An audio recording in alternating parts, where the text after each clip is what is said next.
Hey guys, my name is Mike Boyd, this is the Money Flare, and in today's video I want to talk about inflation again. And I know you're probably thinking, isn't there something better to talk about? And trust me, I get it, but we hear about inflation all the time in the news, and the debate between whether or not inflation is transitory still rages on. And I still think that it's one of the most important macroeconomic variables to get right because it will have huge consequences on your portfolio and how you should be invested. I made a video about inflation before, so please check that out to get my thoughts on why I think inflation will last a while longer. And just to quickly recap, my main point is that inflation will persist due to a continued increase in the broad money supply, either coming from, let's say, central banks printing money, or more importantly, commercial banks expanding credit, which we've already seen a lot of evidence for already. Credit card lending is really surging right now. But today I want to talk about the one indicator that I always refer back to when I'm doubting my views on inflation. The one indicator that has a huge correlation to inflation, and luckily this indicator has a very long history and it's pretty easy to predict as well. So we can get a pretty good estimate for what inflation might look like going forward. So I want to show you guys the indicator, explain it a little bit, and then talk about how you can position your portfolio to best take advantage of what's potentially to come. Alright, so here it is. This chart is originally from Gerald Minack of Minack Advisors, and I've also seen Harley Bassman use it a lot as well. And what this chart shows is US 10-year bond yields in red and US workforce growth in blue. This is the 5-year moving average of workforce growth in percent change, and as you can see on the chart, it is leading by 5 years. And at the very end of the graph is the projection for workforce growth rate in the future, given population projections and no change in the participation rate.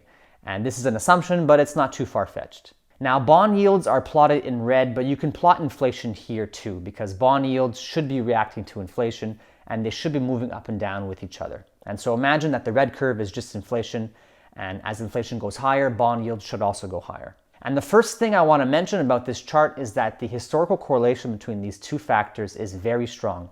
It goes back all the way to the 1960s. And it shows that demographics play a huge part in inflation. And what it tells us is that a growing number of workers usually leads to higher inflation by about 5 years. And so why is that?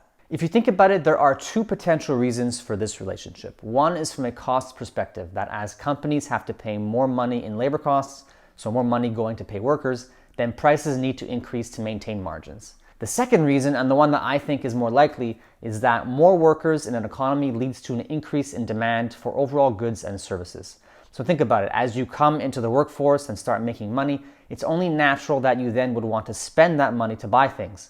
And supply and demand would tell us that if demand shoots up and supply remains stable, then prices should go up. And that's a major driver of inflation. It was actually the major driver of inflation all throughout the 1970s and 1980s as all the younger baby boomers joined the workforce, started making money, and entered their household formation years, where they bought things like cars and dishwashers and suits, a house, all these large durable goods that you would buy when you're making money and looking to start a family.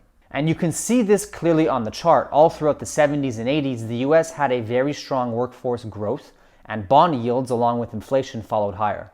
There is of course also an increase in productivity when you have a surge of workers coming into the workforce, and that should decrease costs and keep a lid on inflation.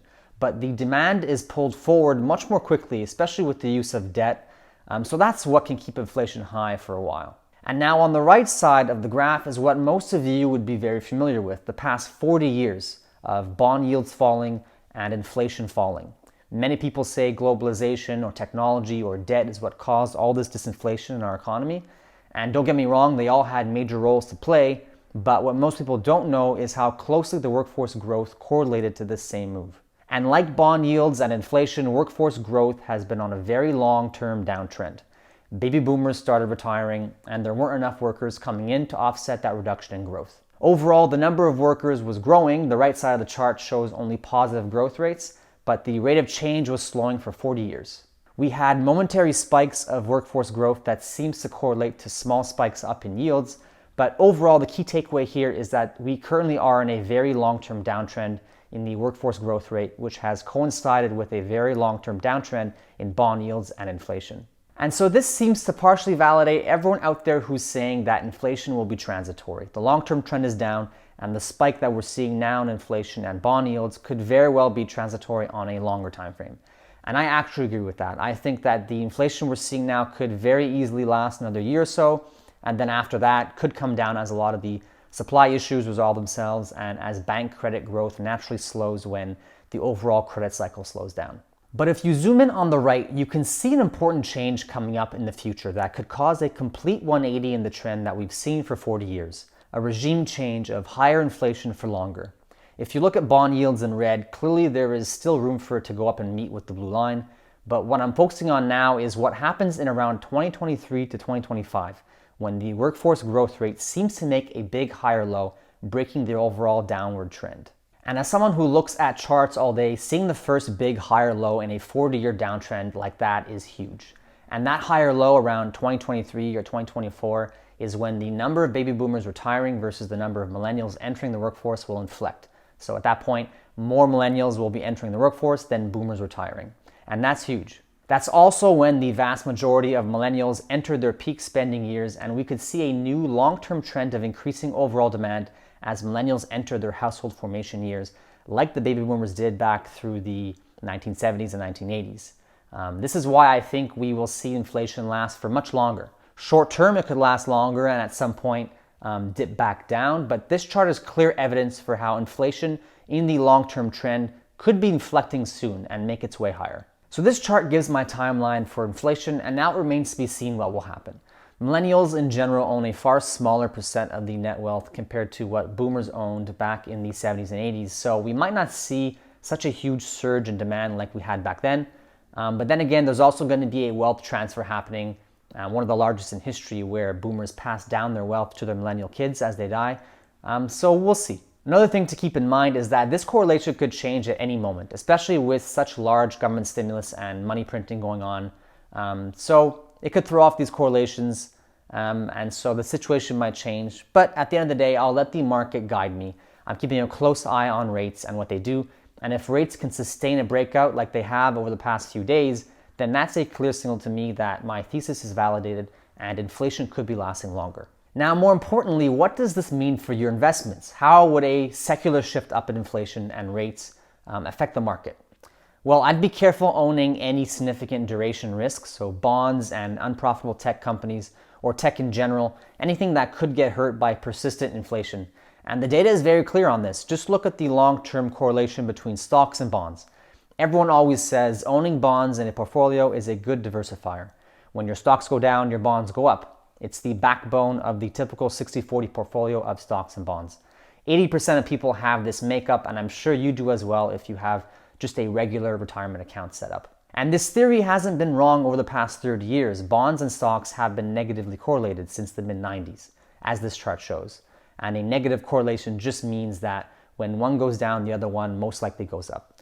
But what this chart also shows is that stocks and bonds haven't historically always been negatively correlated. All throughout the 80s, they were positively correlated, and this year they had the highest positive correlation in over 20 years. This means that they both have moved on average together. When stocks have gone up, bonds have gone up, and when stocks have gone down, bonds have also fallen. And we've clearly seen that over the past few days as rates have surged, so bond prices have fallen. Stocks have also been under pressure. And I wonder why that could be. What key variable is also at the highest it's been in multiple decades? Inflation. Many people don't know that when inflation rises above 2.5%, the correlation between stocks and bonds flips to positive. And this chart is very clear on that. All the data points below 2.5 tend to hover in the negative correlation area, while anything to the right of 2.5, so to the right of the yellow line, is in the positive correlation area. And so this is what I'm warning all of you about. If we see sustained long-term inflation like the first chart would suggest, then we could see the correlation between stocks and bonds flip, and we could see the end of the 60-40 portfolio. In that situation, owning bonds doesn't make any sense if they don't adequately hedge against your stock portfolio, especially when inflation is high and your bonds are probably also going down in value.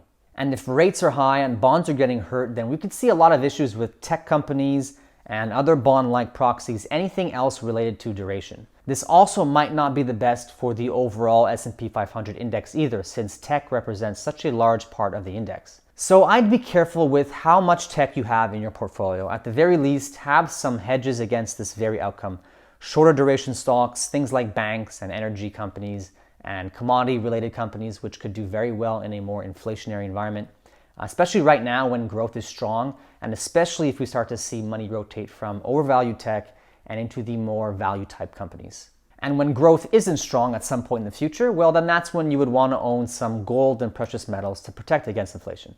That's not the case right now, but they will have their time to shine at one point, I think, similar to how they were in the 70s. So that's what I would do, and that's how I'm positioning my portfolio for what may come. This is not investment advice at all. I'm just presenting my views with the hope that it can help anyone watching compound their wealth in what may be some tricky investment times. And above all, I'll let the market tell me what's going to happen. Right now, the signal is clear that bond yields are going higher, and so I'm sticking with my overall view of longer inflation, strong growth for now, and so I'm going to stick with the reflation trade: banks, energy, and commodities. So that's it for me today. I hope the chart I shared was able to make it more clear how I'm thinking about inflation in the long term. Thank you guys, as always, for watching. Please be sure to like and subscribe. Stay safe in these crazy markets, and I'll see you at the next video. Take care.